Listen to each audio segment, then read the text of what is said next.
Welcome to BSc coaching. BSc coaching में मैं ओम मिश्रा आप सभी का कॉमन एरर स्पेशल क्लास में बहुत बहुत स्वागत करता हूं। आज से हम लोग एक नई शुरुआत करने जा रहे हैं। हम लोग डेली कॉमन एरर के कुछ क्वेश्चंस, करीब करीब 5 क्वेश्चन तो कम से कम हम लोग देखेंगे। अभी आपके आने वाले दिनों में एसएससी का, एमटीएस, सीजीएल और आईबीपीएस का एग्जाम होने वाला है। तो वो जो भी एग्जाम होने वाले हैं तो कॉमन एरर के जरूर से जरूर क्वेश्चन पूछे जाते हैं। तो एक अच्छी शुरुआत ऐसी हम लोग करने जा रहे हैं जिसमें कॉमन एरर आपका अंबुजा सीमेंट की तरह एकदम मजबूत होने जा रहा है। आइए हम लोग क्वेश्चंस को देखते हैं। ये रहा हम लोग का पहला क्वेश्चन। कॉमन एरर के क्वेश्चन जब भी आपके एग्जाम में आते हैं तो एक बार बड़े प्यार के साथ क्वेश्चन को हम लोग को पढ़ना चाहिए। आइए हम लोग पढ़ते हैं।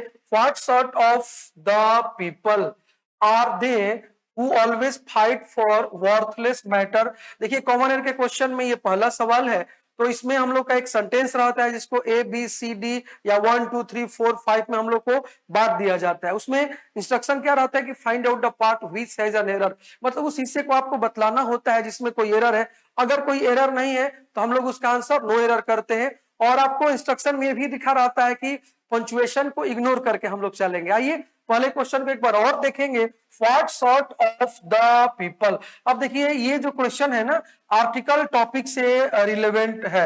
आर्टिकल है ना, तो आर्टिकल टॉपिक में आप लोगों ने पढ़ा होगा ओमिशन ऑफ आर्टिकल। मैं आपको बताऊं कि सॉर्ट ऑफ के बाद किसी भी आर्टिकल का यूज नहीं करते हैं। अब आपको याद रखना होगा कुछ ऐसे वर्ड भी होते हैं, जैसे कि हम लोग को याद रखना होगा रैंक ऑफ। तो रैंक ऑफ के बाद भी किसी आर्टिकल का हम लोग यूज नहीं करेंगे। फिर हम लोग को याद रखना होगा काइंड ऑफ। काइंड ऑफ के बाद भी हम लोग किसी आर्टिकल का यूज नहीं करेंगे। फिर हम लोग को याद रखना होगा टाइप ऑफ। टाइप ऑफ के बाद भी हम लोग किसी आर्टिकल का यूज नहीं करेंगे। उसके बाद हम लोग को याद रखना होगा वेराइटी ऑफ। इसके बाद भी हम लोग किसी भी आर्टिकल का यूज नहीं करेंगे। और एक हम लोग को याद रखना होगा सॉर्ट ऑफ। इसके बाद भी सेम वही कहानी, किसी भी आर्टिकल का यूज हम लोग नहीं करेंगे। तो आप याद कर लो, rank of, kind of, type of, variety of, sort of के बाद किसी भी आर्टिकल का यूज नहीं करते हैं। यहाँ पर सॉर्ट ऑफ के बाद क्या लगा है, द लगा है, इसलिए हमारा आंसर क्या हो जाएगा, बी।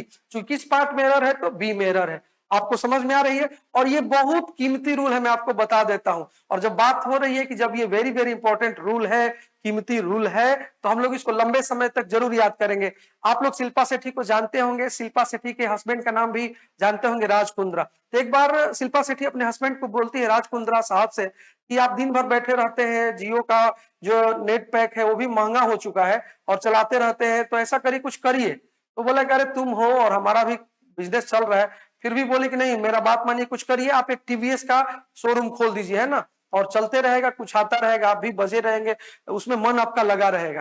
तो अब पत्नी का बात भला कौन नहीं मानेगा, है ना। तो राज कुंद्रा ने टीवीएस का एक शोरूम खोल दिया और उसने अपने शोरूम का नाम रख दिया आर के टीवीएस। जैसे आप देखे होंगे अभी पटना में अभिमित टीवीएस, संगीता टीवीएस, और क्या सोनू टीवीएस, डेनी टीवीएस, बहुत सारा टीवीएस का शोरूम है। वैसे ही उसने राज कुंद्रा ने खोला आरके टीवीएस। R K TVS. अब देखिए बड़े लोग अगर कोई काम करे तो छोटे लोगों को भी उसमें क्या होता है, फायदे हो जाते हैं। तो आरके टीवीएस, इसे आपको याद रखना है, आर से, हालांकि ये राज कुंद्रा का टीवीएस का शोरूम है, लेकिन आपको याद रखना है R, rank of K, kind of T, type of V, variety of A, sort of. R K TVS, R K TVS. आप वो मैंने बोला था कि आपका इंग्लिश में अंबुजा सीमेंट की तरह मजबूत बनाने जा रहा हूं। तो आरके टीवीएस को आप याद रखेंगे। आरके टीवीएस के बाद किसी भी आर्टिकल का यूज नहीं करते हैं। यहाँ पर सॉर्ट ऑफ के बाद द लगा है, नहीं होना चाहिए। आंसर क्या हो गया, बी। आइए हम लोग नेक्स्ट क्वेश्चन की बात करेंगे। दूसरा क्वेश्चन आपके साथ मैंने जोड़ दिया है बड़े प्यार के साथ, इसको भी पढ़ते हैं। He lacks the power of imparting and he is a good mathematical scholar। अब देखो, आप जैसे ही क्वेश्चन को पढ़ेंगे ना और थोड़ा बहुत आपके पास नॉलेज है, पहले से कुछ पढ़े लिखे हैं, तो सेंटेंस को देखते ही आपको फील होने लगेगा यहाँ पे मामला कुछ गड़बड़ है। अब देखिए इसको पढ़िए प्यार से। He lacks the power of imparting. He lacks the power of imparting मतलब कि उसको जो किसी भी बात को किसी के सामने रखने का जो पावर है, उसकी क्षमता जो है कम है। And he is good mathematical scholar. अब देखो मैथमेटिकल स्कॉलर जो है, गुड मैथमेटिकल स्कॉलर, ये सेंटेंस को पॉजिटिविटी की ओर लेके जाता है, मतलब ये एक पॉजिटिव एक्टिविटी को डेवलप करता है। लेकिन he lacks the power of imparting, उसके पास जो कमी है इम्पार्टिंग करने का, मतलब अपने नॉलेज को, पावर है वो कम है। तो ये क्या है, निगेटिव है। मतलब ये जैसे कितने लोग आप देखे होंगे ना कि वो जो है कि नहीं क्या करते हैं कि वो जानकार अच्छे होते हैं, बहुत सारे ऐसे टीचर, बहुत सारे लोग आपको मिलेंगे कि किसी भी विषय के विषयनिष्ठ होते हैं, मतलब उसमें उनकी अच्छी पकड़ होती है, लेकिन अगर उनको बोला जाता है कि आप दूसरे को समझा दो, दूसरे को बता दो, फिर वो मतलब उनको अजीब लगने लगता है, वो बोल नहीं पाते हैं, उनको एक डर लगता है, या फिर बात बोलना चाहते हैं कुछ बोल देते हैं कुछ, है ना ऐसा। तो वही बोल रहा है कि he lacks the power of imparting and his, तो यहाँ पर बट होना चाहिए, क्योंकि ये निगेटिव सेंटेंस है और ये पॉजिटिव सेंटेंस है, और कभी भी निगेटिव और पॉजिटिव को अगर सेंटेंस को कोई जोड़ता है तो वो जिम्मेदारी किसके पास है भाई, बट के पास है। एंड क्या करता है, एंड क्या करता है, तो ये पॉजिटिव सेंटेंस को और पॉजिटिव सेंटेंस को जोड़ता है, या फिर एंड क्या करता है, निगेटिव सेंटेंस को, या फिर एंड किसको जोड़ेगा, निगेटिव को। यानी कि एंड जब भी जोड़ेगा तो दो एक जैसे सेंटेंस को जोड़ेगा, दोनों पॉजिटिव होगा एंड जोड़ लेगा, दोनों निगेटिव होगा एंड जोड़ लेगा, लेकिन एक पॉजिटिव एक निगेटिव, तो फिर इसकी जिम्मेदारी बट के पास जाती है। जैसे आप बोलते हैं कि Radha is very honest and her sister is dishonest, तो ये सही नहीं है। Radha is very honest but her sister is dishonest, ये हमारा सेंटेंस क्या हो गया, सही हो गया। बोलिए बात समझ में आ रही है हम लोग को। तो यहां पर हम लोग किसका यूज करेंगे, बट का, तो हमारा आंसर क्या हो गया, सी। तो चलिए दूसरे का आंसर क्या हो गया, सी। आइए हम लोग नेक्स्ट क्वेश्चन की ओर आते हैं बड़े प्यार के साथ, फिर इसको भी पढ़ना शुरू करेंगे। We would have won the match, we would have won the match if he would have played sensibly, D. और एक लास्ट में हमारे पास एक ऑप्शन है नो एरर, है ना। अब देखिए एक छोटा सा आपको कंडीशनल सेंटेंस की मैं बात करूंगा, उसी से इसका कनेक्शन है। इफ, और इफ के बाद हमारा पास्ट परफेक्ट टेंस, यानी कि सब्जेक्ट, उसके बाद क्या होता है हैड, उसके बाद V3, उसके बाद क्या ऑब्जेक्ट, और फिर यहाँ पे हम लोग आएंगे तो सब्जेक्ट, दूसरे सेंटेंस की शुरुआत। इफ से अगर कोई सेंटेंस शुरू होता है तो वो कंडीशनल सेंटेंस को बनाता है, वो सबऑर्डिनेट क्लॉज रहता है तो एक मेन क्लॉज भी चाहिए, मतलब दो सेंटेंस चाहिए। इफ वाले हिस्से में हम लोग को हैड लगाना है और दूसरे हिस्से में हम लोग को वुड हैव V3 ऑब्जेक्ट, यानी कि दूसरे हिस्से में हम लोग को वुड हैव लगाना है। ये कंडीशनल सेंटेंस आपको याद रखना है, और मैं आपको बताऊं कि हमारे एग्जाम के लिए ये भी बहुत बड़ा रोल रखने वाला सवाल है, कई बार इससे प्रीवियस ईयर में सवाल पूछे गए हैं जी। तो इफ वाले हिस्से में हम लोग को हैड यानी कि परफेक्ट टेंस में रखना है, और दूसरे हिस्से में हम लोग को वुड हैव का यूज करना है। दूसरी बात आप चाहें तो इसको हम लोग ऐसे भी लिख सकते हैं, और करके had plus subject plus V3 plus object, और ये जो है ना सेम ऐसे रहेगा हम लोग का ये हिस्सा। यानी कि आप if subject had V3 object को ऐसे भी लिख सकते हैं, हैड सब्जेक्ट V3 ऑब्जेक्ट, दोनों में से कोई लिख सकते हैं। दूसरे वाले में वुड हैव आपको लगाना है, इफ वाले में हैड, दूसरे वाले में वुड हैव, इफ वाले में हैड, दूसरे वाले में वुड हैव, और इफ वाले को आप ऐसे भी लिख सकते हैं। अब फिर से पढ़ो इसको, we would have won the match, तो उसके बाद है if he would have, if वाले में हम लोग को क्या लगाना है, हैड लगाना है। यहाँ पर वुड हैव की जगह पे क्या होना चाहिए, हैड होना चाहिए, इसलिए हमारा आंसर क्या हो जाएगा, सी। और देखो इफ वाले में हैड और दूसरे वाले में वुड हैव, तो वुड हैव तो लगा है, ये सही है। इफ वाले में हमारा हैड चाहिए और वुड हैव है, तो ये क्या हो गया, गलत हो गया, तो हमारा आंसर क्या हो जाएगा, सी। तो चलिए हम लोग इसका आंसर क्या कर लेते हैं, सी। आइए नेक्स्ट क्वेश्चन की ओर बढ़ते हैं। नेक्स्ट क्वेश्चन आपके साथ मैंने जोड़ दिया है, बीइंग अ रेनी डे, ये कई बार पूछा गया सवाल है, आप ध्यान से देखेंगे इसको। Being a rainy day, Vijay decided to stay at home and work further on problem, मतलब बारिश के दिन होने के कारण विजय ने डिसाइड किया कि वो घर पे रहेगा और जो आगे का उसका जो प्रॉब्लम है उस पर वो काम करेगा, ये इसका मीनिंग हो गया। अब देखिए ऐसे क्वेश्चन जब हम लोग एग्जाम में आते हैं तो इसमें हम लोग को रेफरेंस ऑफ सब्जेक्ट को पता करना होता है। अब देखो यहाँ पर है being a rainy day Vijay decided to stay at home and work further on problem.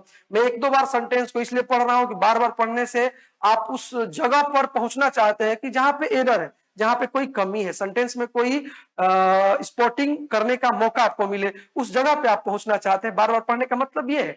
तो being a rainy day Vijay decided to stay, और आपको भी मैं सलाह देता हूं कि अगर एक बार पढ़े और कॉमन एरर नहीं आया दोबारा पढ़िए, दोबारा पढ़े नहीं आया एक बार और पढ़िए। अब इसका मतलब ऐसा नहीं कि 1 घंटा उसी को पढ़ते रहेंगे, लेकिन जितना ज्यादा पढ़ेंगे डीप जाएंगे, समझेंगे अगर पढ़े हैं तो आना ही चाहिए। अब देखो यहाँ पर हम लोग ऐसे क्वेश्चन जब भी मिलेंगे ना जिसमें बीइंग लगा रहेगा, मैं आपको सीधे बताता हूं, अगर बीइंग लगा है तो इसमें रेफरेंस ऑफ सब्जेक्ट चेक करेंगे। तो यहाँ पे देखो हम लोग को विजय दिया है, क्या दिया है, विजय। आप सीधे कुछ मत करिए, विजय को यहाँ रख के सोचिए, तो अगर विजय को यहाँ रखते हैं कि विजय बीइंग अ रेनी डे, तो रेनी डे को रिप्रेजेंट, रेनी डे का रिफरेंस बीजे हो सकता है क्या? मतलब बीजे यहाँ पे काम कर सकता है क्या रेनी डे के बिहाफ में? नहीं कर सकता है। इसलिए हम लोग रेनी डे के बदले में हम लोग किसका यूज करेंगे? ईट का।